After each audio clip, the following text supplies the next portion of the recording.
Hello everyone, my name is Jill and today I'm going to be showing you how to create a calculated field and access within a query. So first you're going to open the query that you would like to add a calculated field to. This is my query, which just has some company information and order information. And I want to figure out how long it takes these companies to ship an order after it has been placed. So in order to do that, we're going to do a calculated field. And we have to make sure that we are in design view if we aren't already there. And then the first available field blank, which is this one for me, you're going to type the title of your new calculated field. And mine is going to be days to ship. And then you must follow your title by a colon, which will let Access know that it is a calculated field. And you have to surround your reference fields by brackets.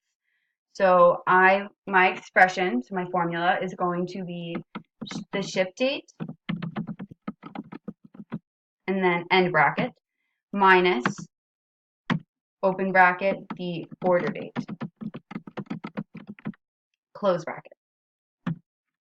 And then to calculate this query, we're going to click Run, and then you can view your results, which are all over here in the days to ship.